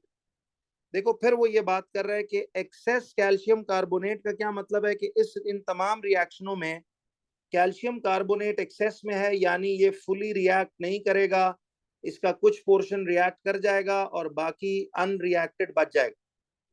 लेकिन वो देखिए जिसको एक्सेस में कह रहा है, अगर कैल्शियम कार्बोनेट को एक्सेस में कह रहा है, इसका मतलब है कि आपके ये तीनों सॉल्यूशंस ऑफ एसिड जो हैं, ये एसिड इस रिएक्शन में क्या होगा बच्चों, ये एसिड फुली कंज्यूम होगा। याद है ये एसिड फुली कंज्यूम हो जाएगा, बट ये जो कैल्शियम कार्बोनेट है इसका कुछ हिस्सा अनरिएक्टेड रह जाएगा। तो एक्सेस अगर आपके पास कैल्शियम कार्बोनेट है तो इसका मतलब है कि कुछ हिस्सा इसका अनरिएक्टेड लेफ्ट ओवर एंड पे रह जाता। पूरी तरह से कह लो ये फुली रिएक्ट नहीं करता, कुछ हिस्सा रिएक्ट करता है, कुछ बच जाता। लेकिन ये जो एसिड उसने कहा हुआ है, फिर अगर ये कैल्शियम कार्बोनेट एक्सेस में है तो दूसरी चीज ऑब्वियसली फिर इसको कहते हैं लिमिटिंग रिएक्टेंट, ये फुली रिएक्ट कंज्यूम हो जाएगा। तो खैर अब वो कहता है जी 3 dilute solutions of acid each with a concentration of itna moles per dm cube are reacted separately with excess calcium carbonate until there is no further reaction। कहता है the same volume of acid is used each time, the same volume of acid is used each time। तो देखें आपके पास unreacted ये रह गया left over वाला calcium carbonate.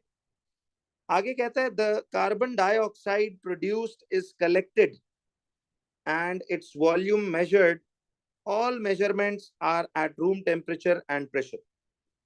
देखिए हमें पता है कि इस रिएक्शन में अब जो होना है that is C calcium carbonate, जाहिर है वो एसिड से रिएक्ट करेगा। अब उसने एसिड स्पेसिफाई फिलहाल नहीं किए हुए, लेकिन मुझे ये बताइए कि इसमें अब वो कहता है कि जी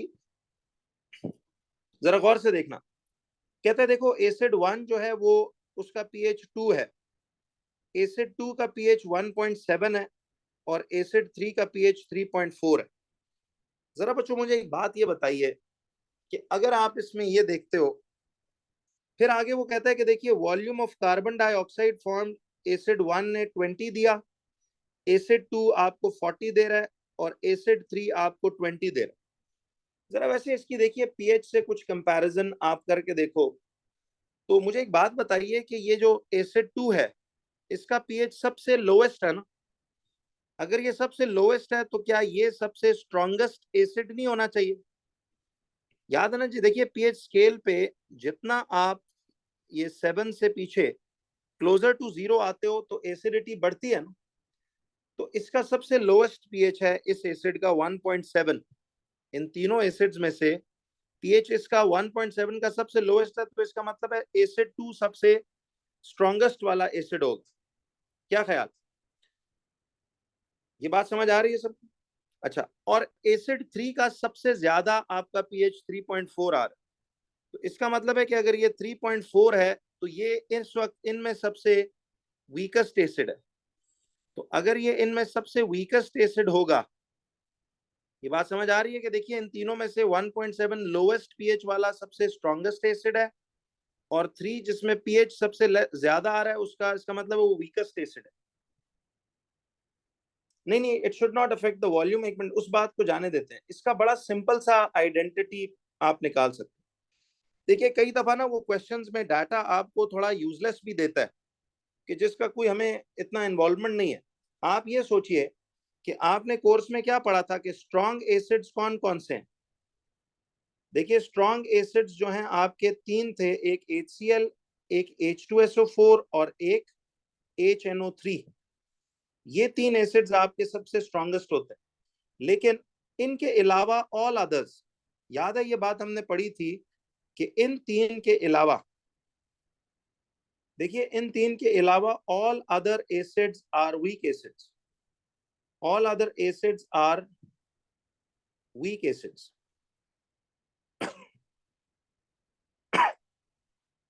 तो मुझे एक बात जरा बताना, देखिए एक चीज आप जरा सोचिए कि जब हम यार बात करते हैं इस तरह की, ये ना वैसे आप एक बड़ा सिंपल वे से सिर्फ पीएच वैल्यू से ये बात देख सकते थे। अच्छा बच्चों, एक बात याद करने वाली, एक अपडेट कर लो। वैसे ये कंपैरिजन आपको एक वैसे आइडिया होना चाहिए इसका कि इन तीनों स्ट्रॉन्गेस्ट एसिड्स में भी ना, आपका आइडिया क्या कहता है वैसे, इन तीनों में से भी सबसे लोवेस्ट पीएच, इन तीनों एसिड्स में अगर हम देखें तो सबसे लोवेस्ट पीएच किसका होना चाहिए? आपका फीलिंग क्या कहती है कि इसमें जब आपको तीनों एसिड्स दिए जाएं तो किसकी सबसे लोवेस्ट होनी चाहिए? यानी सबसे स्ट्रॉन्गेस्ट एसिड, चलो लोएस्ट पीएच के बजाय मैं पूछ लेता हूं, इन तीनों में, ये तीनों स्ट्रॉन्ग एसिड्स हैं, बट इनमें भी सबसे स्ट्रॉन्गेस्ट एसिड कौन सा होना चाहिए?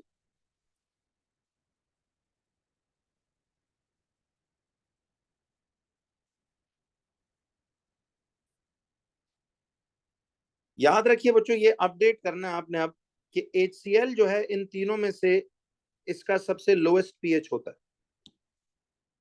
सॉरी, H2SO4 का लोएस्ट पीएच है, ये याद कर लें आप। HCl सल्फ सॉरी H2SO4, ये बार बार मैं HCl बोलने जा रहा हूँ। H2SO4 जो है इसका सबसे लोएस्ट पीएच होता है। चलें, ये भी आप कह सकते हो बिकॉज ऑफ टू हाइड्रोजन, क्योंकि ये ज्यादा आयनाइज होता है। देखिए इन तीनों एसिड्स में से ये HCl आयनाइज होके एक HCl एक H आयन देता है। H2SO4 दो हैं तो ये दो H आयन्स देगा, यानी ये 1 मोल ऑफ H आयन्स देता है, ये 2 मोल्स ऑफ H आयन्स देता है। तो खुद सोचो कि तीनों एसिड्स में सबसे ज्यादा हाइड्रोजन आयन्स डिसॉल्व होके कौन देगा? वो ये H2SO4 ही नहीं देगा। तो H2SO4 का सबसे लोएस्ट पीएच है और ये इन स्ट्रॉन्ग एसिड्स में भी सबसे स्ट्रॉन्गेस्ट एसिड होगा। ठीक है, ठीक है जी, स्ट्रॉन्गेस्ट एसिड होगा। जी जी, मैं बस जरा प्रॉब्लम्स करा रहा हूँ। तो अब ये देखिए कि इसमें H2SO4 आपको यूं दिया हुआ है, ये लोएस्ट पीएच है। ठीक है, H2SO4 जो है इसका लोएस्ट पीएच होगा, यानी it is the strongest acid among all the other acids. तो बच्चों बताओ जरा, अब कुछ ऑप्शन ढूंढने में आसानी हो रही है कि देखिए अगर ये 2 वाला सबसे लोएस्ट पीएच है, यानी ये स्ट्रॉन्गेस्ट एसिड था, तो ये यकीनन नो डाउट कि ये आपका H2SO4 होगा। तो एसिड 2 जो है वो आपका, एसिड 2 जो है वो H2SO4 है, यानी सल्फ्यूरिक सल्फ्यूरिक। ऑप्शन बी और ऑप्शन डी तो गया, या ए है या आपका सी है। अच्छा अब जरा मुझे एक बात बताओ कि देखिए ये जो एसिड 3 है ये सबसे वीकेस्ट एसिड है। तो यार वीकेस्ट एसिड का मतलब क्या होगा कि ये उन वीक एसिड्स में नहीं आना चाहिए। स्ट्रॉन्ग एसिड्स, इन तीनों का पीएच तो ना कुछ 2 से कह लो लेस लेस होता है, इनका पीएच 2 एंड बिलो होगा। बट 2 से अबव कोई भी पीएच हो तो इसका मतलब है कि वो वीक एसिड होगा। तो मुझे एक बात बताइए फिर कि ये 3 वाला जो सबसे वीकेस्ट एसिड है इनमें, वो ऑल अदर एसिड्स में से ही कोई नहीं होना चाहिए। तो it should be which one? Acid 3 जो है वो सबसे वीकेस्ट एसिड है, तो फिर वो एथेनोइक, एथेनोइक नहीं होना चाहिए। हाइड्रोक्लोरिक तो स्ट्रॉन्ग एसिड है, उसका पीएच तो 2 एंड बिलो होता है। तो सी वाला इसलिए गलत हो जाएगा। अब फाइनली तो इसका ए ऑप्शन बिल्कुल करेक्ट ऑप्शन बनता है कि देखिए आपको यहाँ पे ये एसिड 2 जो है ये सल्फ्यूरिक एसिड है और एसिड 3 जो है ये एथेनोइक एसिड है। ठीक है, ये एथेनोइक एसिड होगा। तो एसिड 1 जो है ये हाइड्रोक्लोरिक,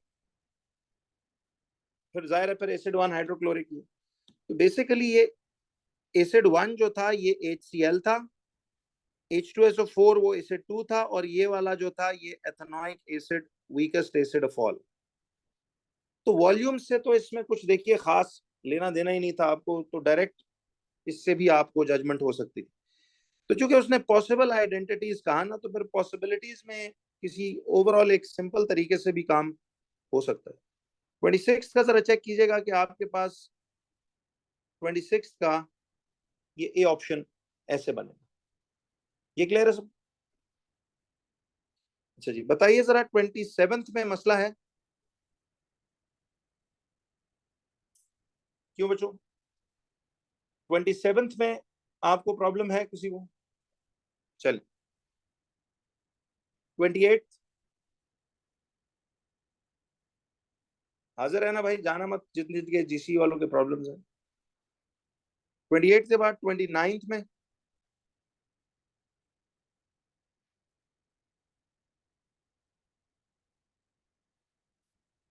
जैनब आप जीसी से दे रहे हो या आईजी से दे रहे हो केमिस्ट्री? अगर आप थोड़ा लेट ज्वाइन किया मैं इसलिए आपको बता दूं। अगर आईजी है तो फिर उसके वो यूट्यूब पे मैंने सारे डाले हुए थे। आईजी स्टूडेंट्स बच्चों आप उधर से जाके ना अपनी प्रॉब्लम्स देख लें, वो मैंने सारी पिछले दिनों में मैं वही लगा हुआ था, रिकॉर्डिंग्स दबादब कर रहा था। तो आईजीसीएसई केमिस्ट्री वाले they can leave the class and do it from the YouTube, जो मैंने सारी रिकॉर्डिंग्स डाली।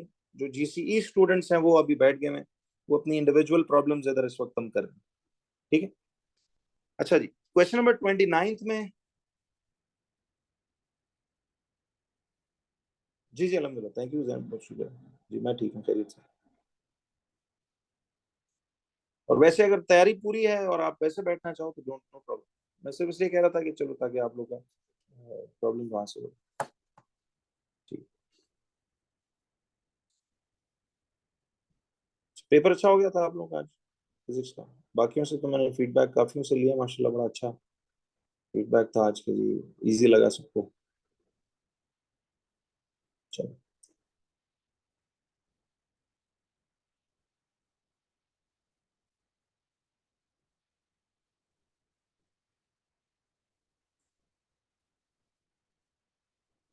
अच्छा बच्चों जरा आइए, 29th में इसका मतलब है कोई मसला नहीं, 30th में,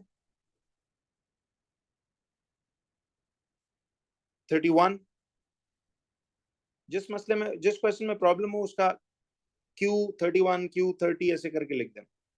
मैं यहाँ मैसेजेस आपके पढ़ रहा होता हूँ, होस्ट पे मैसेज करना है बच्चों, को होस्ट पे नहीं। अच्छा 31 में प्रॉब्लम नहीं, 32 में, जी मैं 33 पे आता हूँ, 32 में कोई मसला नहीं। चलिए 33 में कहता है, जरा देखो बच्चों 33 में क्या कहता है। 33 में कहता है कि the diagram shows an experiment to demonstrate, sorry, कहता है the diagram shows an experiment to determine the percentage of oxygen in air. सवाल है कि the diagram shows an experiment to determine the percentage of oxygen in air. बच्चों क्या आपको पता है वैसे कि ऑक्सीजन कितने परसेंट होती है? 20% ऑफ एयर जो है that is equal to oxygen. ठीक है, 20% ऑफ एयर इज ऑक्सीजन। अब वो हमें कहता है,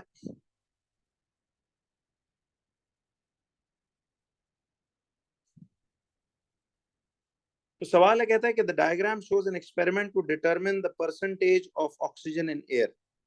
ठीक है, तो अब वो कहता है कि which diagram shows the correct level of water after the candle stops burning. Which diagram shows the correct level of water after the candle stops burning? तो एक बात बताइए, देखिए एक सिंपल सा इसमें आपको एक बात सोचनी थी। मुझे ये बताइए इस वक्त इनिशियली इनिशियली देखिए ये यहाँ तक तो सारा इसमें पानी फिल्ड है, बट अगर आप गौर से देखें तो ये सारा इनिशियली इसमें इस वक्त आपको कितना वॉल्यूम दिया हुआ है? देखिए इस वक्त आपके पास ये सारे का सारा वॉल्यूम ऑफ, गौर से सुनिएगा, ये सारा इस टाइम तो 100% एयर है ना। आप देख रहे हो ये इनिशियली इस वक्त 100% एयर है।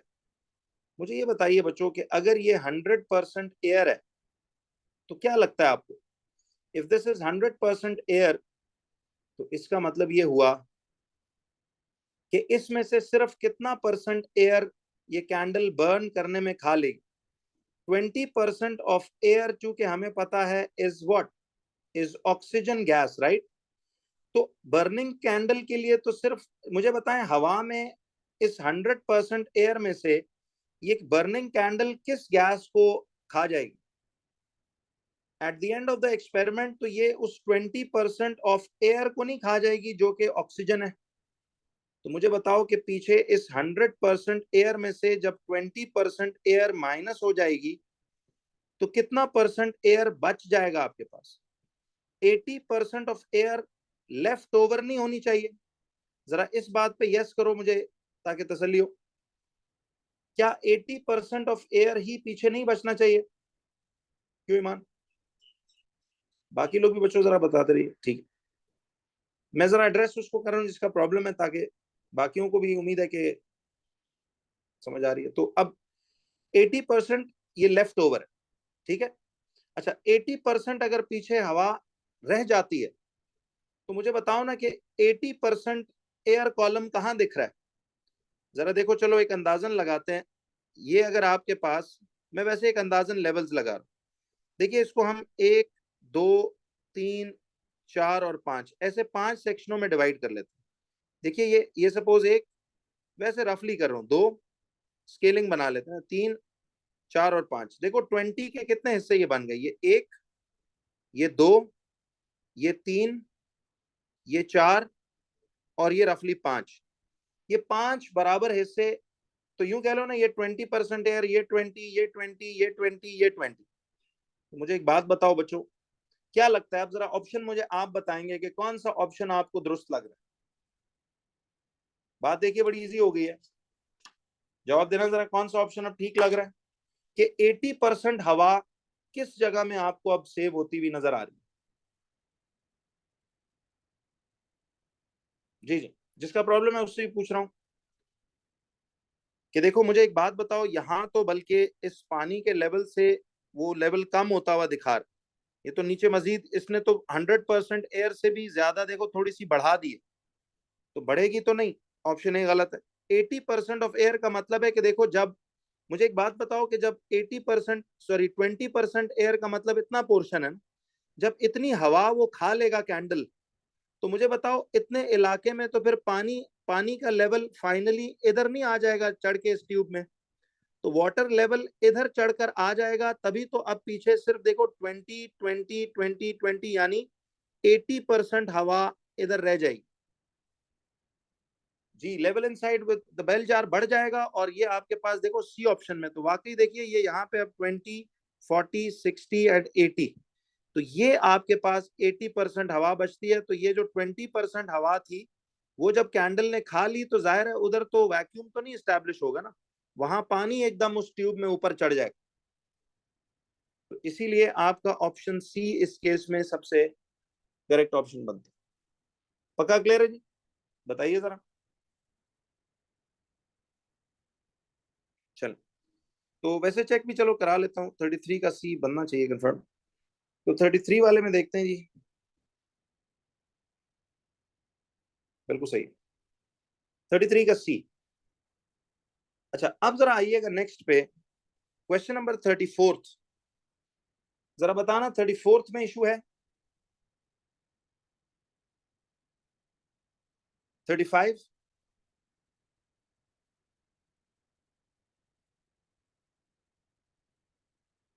36, 37,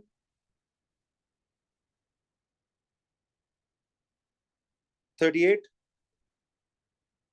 ऑर्गेनिक अच्छी है इसका मतलब, 39, 40। बताइए बच्चों, इसमें किसी को मसला है?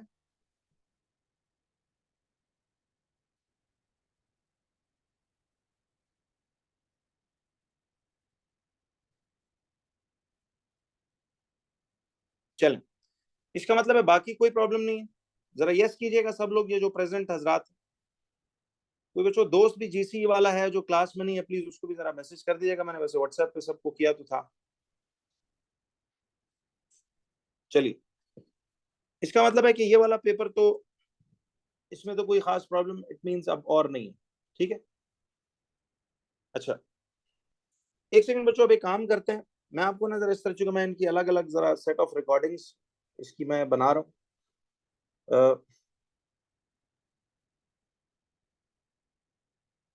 ठीक है। तो आप लोग ना जरा मुझे एग्जैक्टली 10 मिनट बाद फिर ज्वाइन करो। नमाज की भी आप ब्रेक ले लीजिएगा, और